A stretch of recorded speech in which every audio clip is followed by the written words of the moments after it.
What the heck? Like, you gotta get out of the cliff. What do you mean, dude? Oh my God, dude. On a September morning in the year 2000, Air Force Master Sergeant Paul Hayden and his brother Michael embarked on an expedition into the heart of Goss Canyon, a secluded and lesser-known area near La Crescenta, California. Paul, a seasoned pararescue instructor, held a deep familiarity with this region, having spent much of his childhood exploring an old well nestled within the canyon's embrace.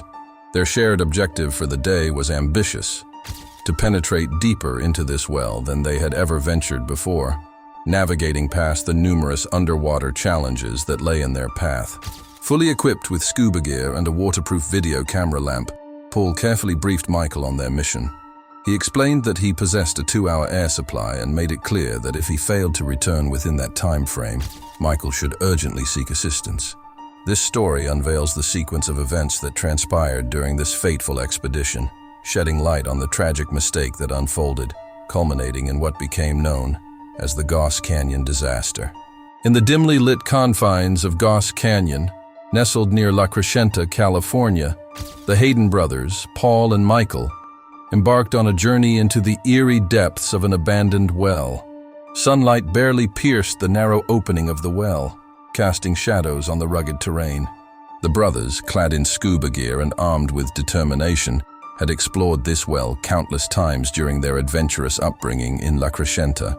Their mission that day was to push deeper into the well than they had ever dared before. As they descended into the darkness, the temperature dropped noticeably.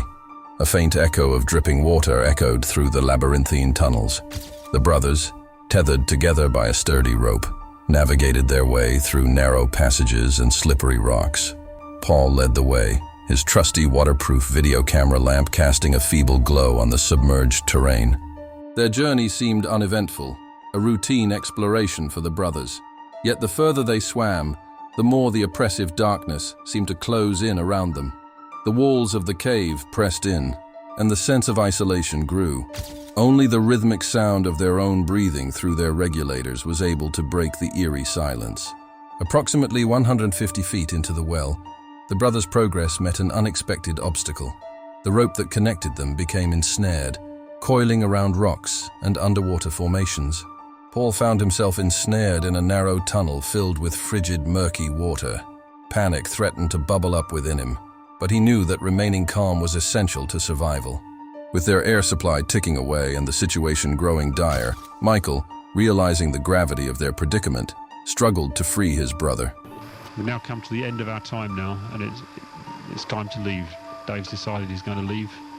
All on plan, everything's right. He's still working hard, everything's right. He's leaving. In the pitch-black water, his hands fumbled as he tried to disentangle the rope. The seconds felt like hours as they battled against the relentless grip of the underwater cave. Desperation etched on their faces. The brothers clung to hope, their world reduced to the narrow tunnel where they fought for Paul's freedom. The rope remained stubbornly tangled, and their every effort was met with frustration. Time was now the enemy. They could feel their air running out fast, and the dark cave seemed to close in on them. Paul's flashlight wasn't much help. Its dim beam illuminated his face, showing a mix of determination and fear. It was getting harder to breathe. Amidst the growing desperation, Paul did something critical. With the little breath he had left, he signaled to Michael, telling him to go and get help. It was a tough decision, but it had to be made. He assured Michael that he'd wait as long as he could. Michael knew he had no choice but to swim back up to the well's opening, even though it felt like an impossibly long journey. As Michael surfaced into the dim light of Goss Canyon, he gasped for air. Panic gripped him. He knew that every second counted. His brother's life depended on it. He had one mission now: to find help as quickly as possible and bring it back to rescue Paul from the depths of the cave. The surface seemed impossibly distant as Michael emerged into the canyon's dim light, gasping for breath. Panic gripped him, knowing that time was running out for his brother. He had a single mission: to summon help as quickly as possible. Breathing very hard. It's getting quite difficult to do things. Paul, left alone in the underground abyss, battled against the chilling waters and mounting darkness. Only the sound of his labored breathing broke the eerie silence as his flashlight cast ominous shadows on the uneven cave walls. The rope tethered him to the faint hope of rescue. As Michael rushed to the Crescenta Valley Sheriff's Station, every second counted.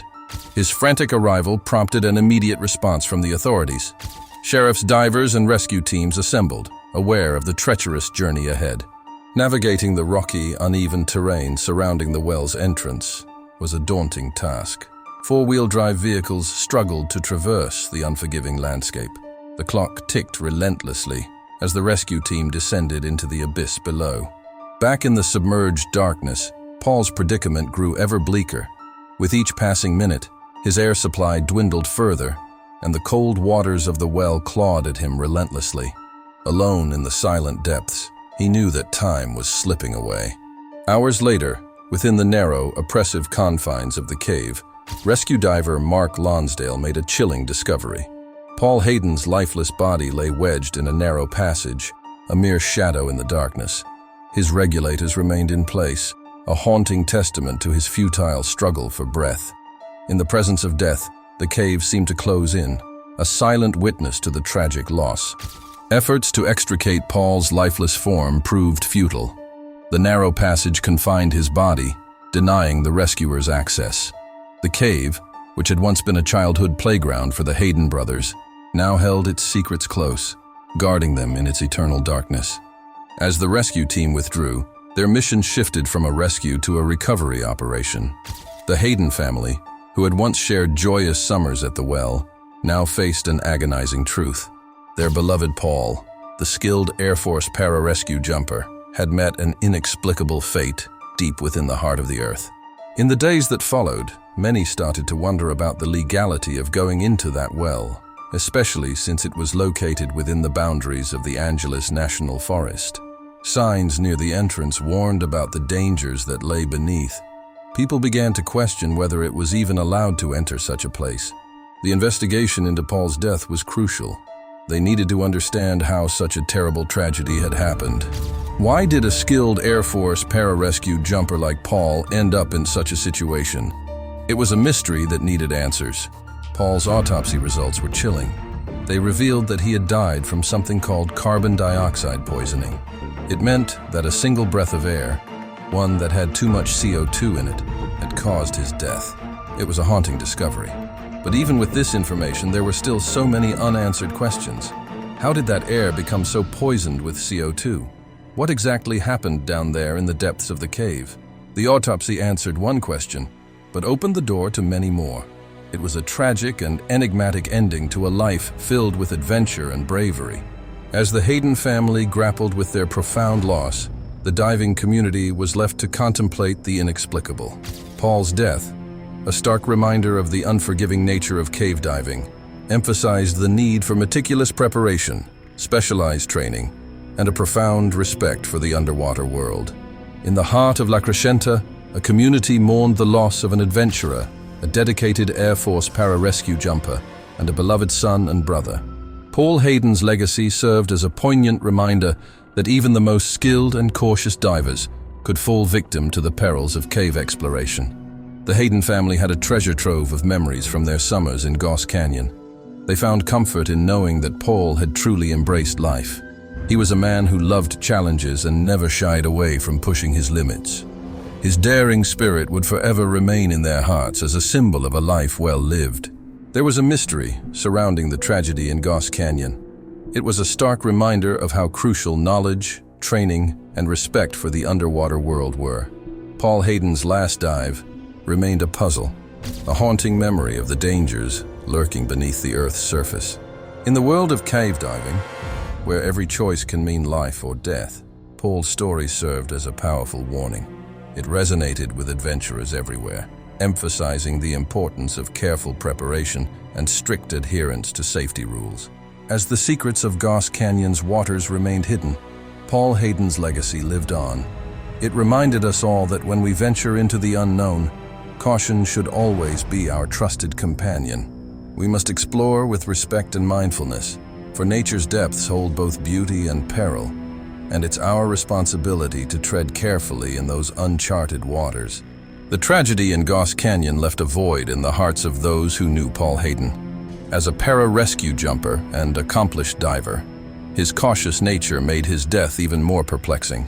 The incident underscores the need for specialized training and certification in cave diving, even for seasoned adventurers.